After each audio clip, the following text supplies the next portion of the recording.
Ndugu waandishi wa habari, tunaita kuna matukio ambayo yamejitokeza katika mkoa wetu ambayo hata hivyo yameweza kushughulikiwa na jeshi la polisi. Matukio hayo ni kama ifuatavyo. Ni kwamba siku ya leo tarehe 29 mwezi wa 3 mwaka 2025, ilikuwa ni majira ya saa 2 za asubuhi, jeshi la polisi katika mkoa wa Mwanza tulipokea taarifa kuwa katika nyumba ya kulala wageni ambayo inajulikana kwa jina la First and Last Guest House kuna mwanamke ambaye amekutwa katika chumba namba 3 akiwa amefariki dunia. Jeshi la polisi baada ya kupokea taarifa hiyo, mara moja tulifika katika eneo la tukio ambapo ni eneo la Usagara katika wilaya ya Misungu. Ndipo ilipo hii nyumba ya kulala wageni ambayo inaitwa First and Last Guest House. Baada ya kufika katika nyumba hiyo ya kulala wageni, ndipo uchunguzi ulianza mara moja. Katika uchunguzi huo ilionekana kwamba siku ya tarehe 18 mwezi wa 3 mwaka 2025, ilikuwa ni majira ya saa 1 za jioni, alifika mgeni ambaye ni wa jinsia ya kiume katika nyumba hiyo na kuchukua chumba namba 3 baada ya kujitambulisha kwa kujiandikisha katika kitabu cha wageni kuwa anaitwa Bilal William, mzaliwa wa Geita, kazi yake ni fundi, ambaye alieleza kwamba alikuwa akitokea Chato kuelekea Nzega. Mgeni huyo baada ya kulipa fedha aliweza kupewa chumba hicho namba 3 na hivyo kuweka mizigo yake. Mgeni huyo ilipofika majira ya saa 4 za usiku aliaga wahudumu katika hiyo nyumba ya kulala wageni kwamba anakwenda kutafuta chakula. Lakini ilipofika usiku mkubwa majira ya saa 8 hivi, mgeni huyo alirudi akiwa ameongozana na mwanamke ambaye hata hivyo hakuweza kufahamika jina lake. Mwanamke huyo pamoja na mgeni waliingia katika chumba hicho namba 3 kwa ajili ya kupumzika. Mwanamke huyo umri wake unakadiriwa kuwa ni kati ya miaka 30 mpaka 34.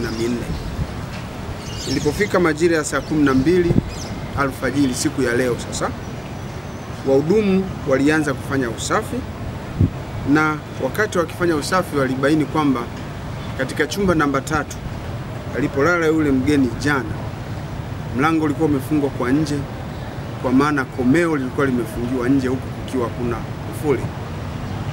Hali hiyo iliwapa wasiwasi mkubwa, hivyo waliamua kufungua kuona ndani kuna nani au waweze kutoa msaada gani.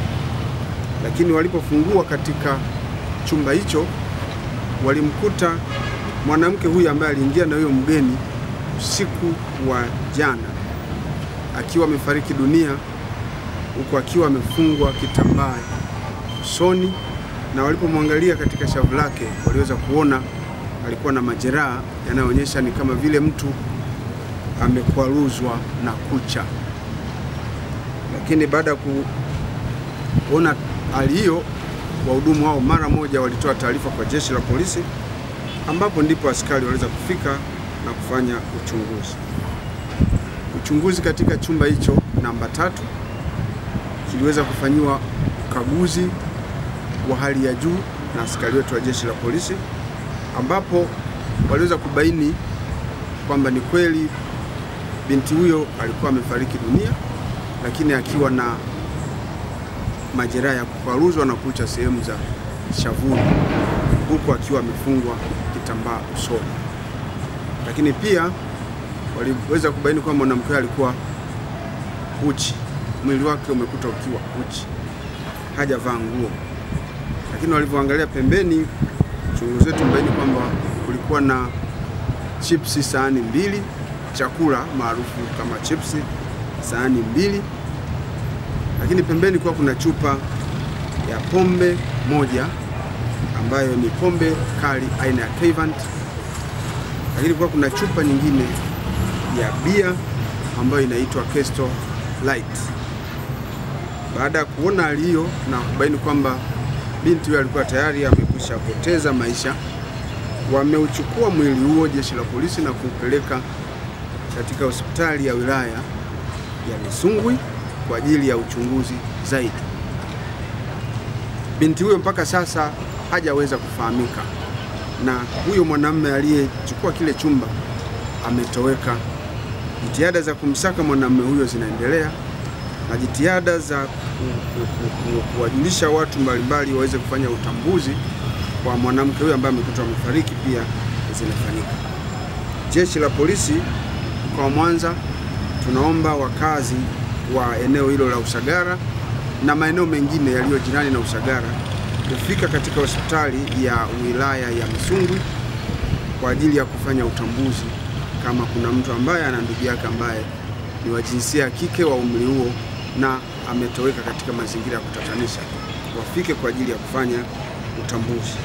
Lakini jeshi la polisi tunatoa wito kwa wananchi wote ambao wanaweza kawa na taarifa kwa namna moja au nyingine zitakazoweza kusaidia jeshi la polisi kumkamata huyo mtuhumiwa aliyechukua chumba namba 3 ili tuweze kufanikisha kazi hiyo.